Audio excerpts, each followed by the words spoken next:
So let's kind of illustrate all of that, and let's compare the pulmonary circulation to the systemic circulation a little bit.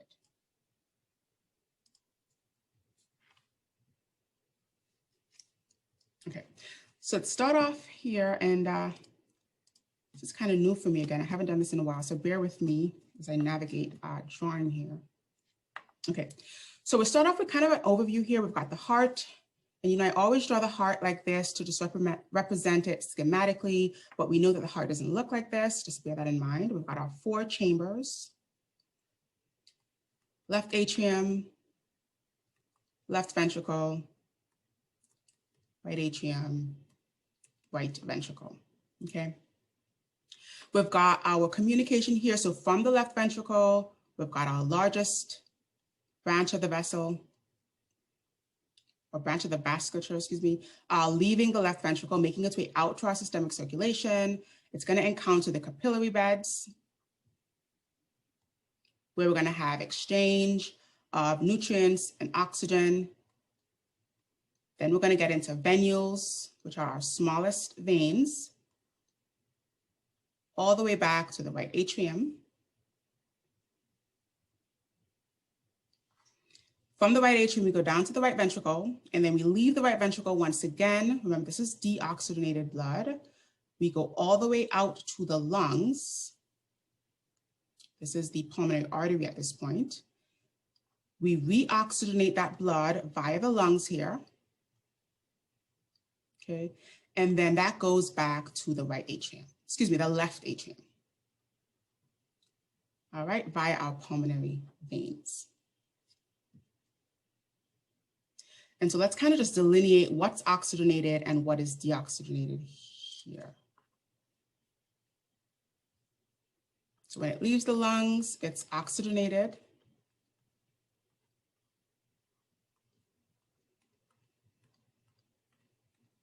Okay.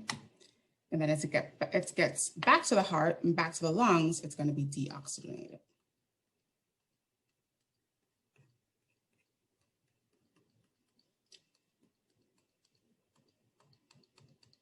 Okay.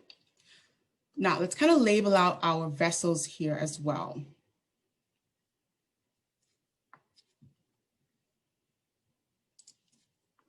So this is our aorta, our largest artery.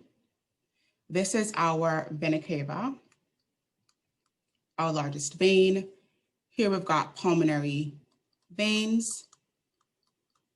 And remember, this is kind of a slight misnomer here. Remember, pulmonary veins are carrying oxygenated blood, and the veins is because they're going back to the heart, whereas pulmonary arteries are carrying deoxygenated blood.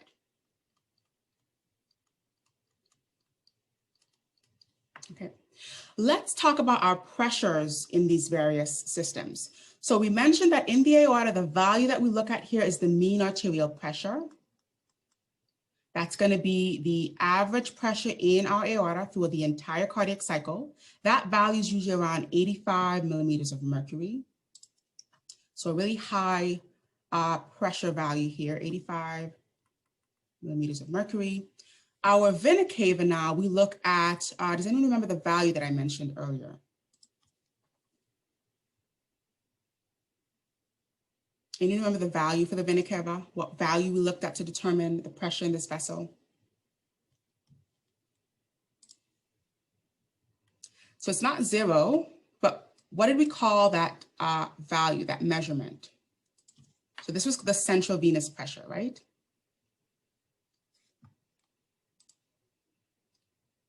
The mean arterial pressure? So it's going to be the central venous pressure. So the mean arterial pressure is going to be on our aorta side, and then the CVP, or central venous pressure, is going to be on our venous side, okay? And then that is usually a value of around 2 millimeters of mercury. And so we can already see, we can already observe this large pressure differential. In our largest artery, we've got 85 millimeters of mercury, and then we eventually get all the way down to 2 millimeters of mercury. And so we've got this 83 millimeters of mercury pressure differential, which is the driving force for blood through our systemic circulation, okay? Let's look at our pulmonary circulation and kind of compare the values here. So in the pulmonary circulation, in our pulmonary veins, we have a pressure of around 2 millimeters of mercury. And then in the pulmonary artery side, we've got a higher pressure. Remember, this is leaving the heart, right? The heart is also providing the gust or the force, even in the pulmonary circulation, for a higher pressure. And so here we have about 16 millimeters of mercury as the pressure in our pulmonary arteries. And so once again, although it's a smaller gradient, we still see a pressure differential, we still see a gradient. So 16 millimeters of mercury to 2 millimeters of mercury, that's a differential of about 14 millimeters of mercury in our pulmonary vasculature, which is the driving force to move blood through our pulmonary circulation. Let us think about resistance here now. So let's think about what resistance looks like in both of these circulations. And just to kind of go back to what we said earlier, we cannot talk about flow or movement of blood without talking about what resistance is encountered. So what resistance or impedance to this flow is an important part of understanding how that flow is occurring. So here's our pulmonary circulation. Here's our systemic. And let's actually kind of plug in these values here and look at the gradient here. So the pressure gradient we said is equal to the mean arterial pressure minus the central venous pressure, okay? That's going to be 16 millimeters of mercury minus 2 millimeters of mercury. And so that's going to be a differential of 14 millimeters of mercury, okay? In our systemic circulation, we said it's going to be a much larger value. It's going to be 85 millimeters of mercury, excuse me.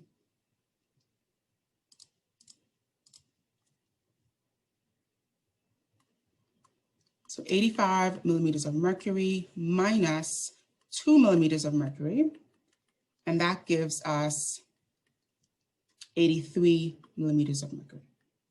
Okay, and that's our pressure gradient. So what we can observe is that there's a much smaller pressure in the pulmonary circulation than we see in the systemic circulation. But the flow through both of these circulations is the exact same. What does that tell us? What does that tell us?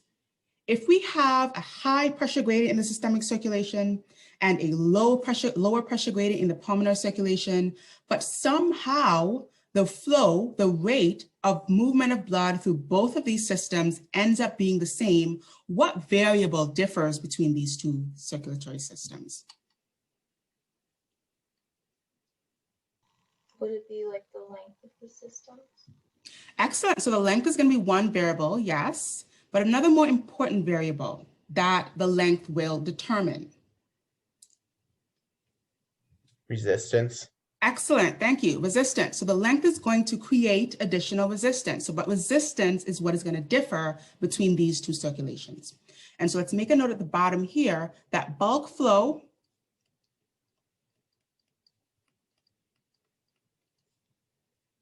in both circuits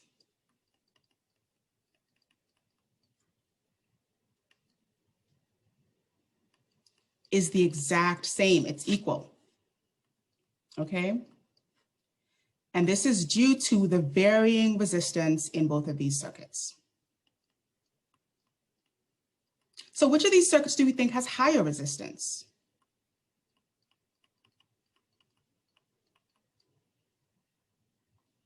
Okay, so we're saying bulk flow in both of these circuits happens to be the same, although the pressure gradients are different due to the varying resistance. So which of these two systems do we think would have a higher resistance than the other? The systemic. Excellent, yes, thank you. So the systemic circulation would have significantly higher resistance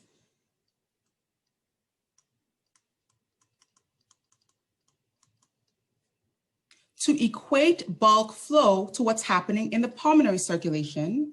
And then the pulmonary circulation would have significantly lower resistance in order for that bulk flow in both of these circuits to be the same, okay? And so just to kind of break that down more practically and talk about what that means, and I'll define resistance here in a bit more specifically, but if we think about blood flowing through a tube, right? Through both of these systems, the systemic circulation has a long way to go. We've got vessels that go all the way down to our toes and fingers and scalp, like the very distal parts of our anatomy. And so the resistance that's encountered is going to be higher just because of the sheer length, the sheer distance that this blood has to travel.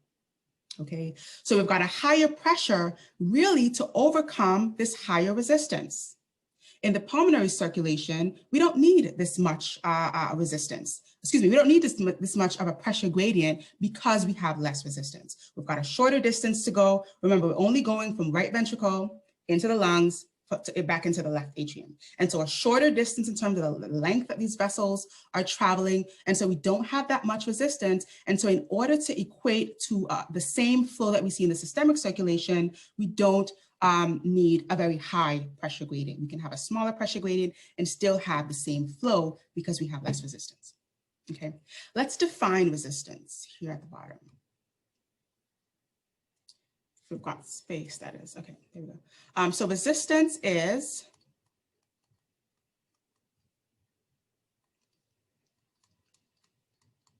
it's the degree to which a vessel impedes flow. Okay, what are the factors about the vessel or even the blood, we'll talk about in a little bit, that make it hard for blood to flow? Is it the length of these vessels? Is it the width of the vessels, the diameter, the radius? Is it the thickness of the blood? So these are the varying factors that contribute to impedance of flow, or what we would call resistance, okay?